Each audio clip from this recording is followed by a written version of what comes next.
what you're looking at right here is my tabletop war game. I've taken inspiration from a lot of war games, from Bolt Action to Warhammer to some other things I've seen online and other board games. And the idea of this war game is that it doesn't have like really complicated rules, and it's very easy to like pick up and learn, or to teach to your younger sibling or someone who's not really into war games or strategy games. It's very easy to teach them. All right, so we're gonna start with the most basic unit. So this is your basic infantryman, and this dash right here indicates the way he is facing, and this becomes important later. This number indicates his health. And what's nice about using cubes is that when they lose health, you can just rotate them, and it's a very simple and easy system to change health, which I like.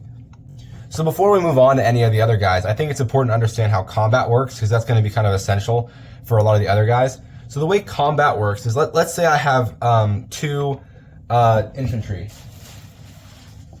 The way combat works is that I choose to attack this guy if I am facing him, and then I roll a dice, and if I roll a 6, he is dealt damage and loses health. But if I roll a 1, I am dealt damage and lose health. But when two enemies are facing each other like this, both players roll a dice, with the caveat being that you can't take like 2 damage per turn. You can only take 1 from individual units. Now, another aspect of combat is if you're attacking from the side, you get a +1 to your attack roll. So if I roll a 5, this would still count as a hit. And then it's double that on the back. So if I roll a 4, this would still count as a hit because I'm attacking from behind. Okay, now that we've got that cleared up, I'm going to move on to movement. So movement is kind of strange in this game because there is no limit to how far you can move.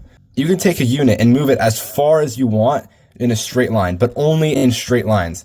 And so it is a little like finicky, but I think it's really nice, and it keeps the pace pretty good for the game. So I enjoy it, but let me know what you think about it in the comments. Now that we've discussed infantry, we're going to move on to these pikemen. Now the way pikemen work is if you have an enemy here and this pikeman is right here, they have to attack over this enemy.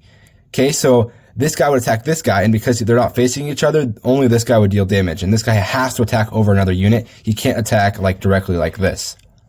And he has 2 health, and that is his abilities. Now, this right here, I don't really have a name for it, but it is just a basic infantry, just with more health. So yeah.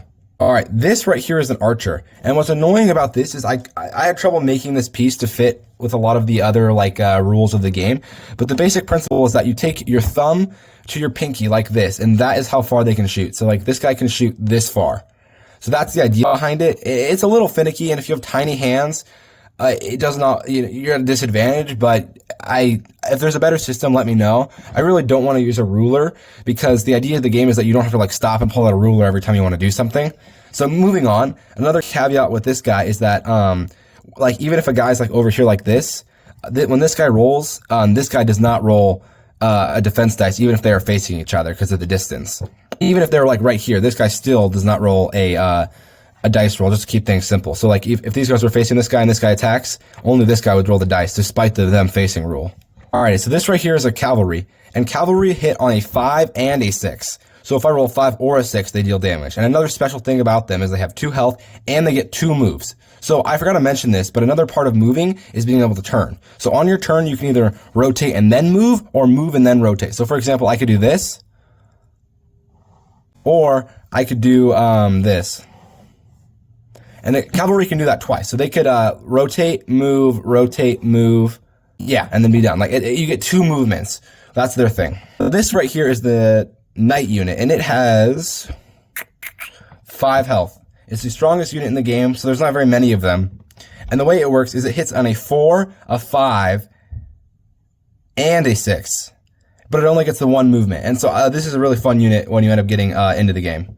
Now that you understand how all the pieces basically work, I'm going to explain how turns work. The way turns work is you get an attack phase and a movement phase. And you can use every single piece you have on the board, but you don't have to. And you can activate half the units and then activate the other half later. That's just how it works. So if you attack first, though, you cannot do a movement, but you can move and then attack. So yeah, that's the basic rules. There are some other minor things.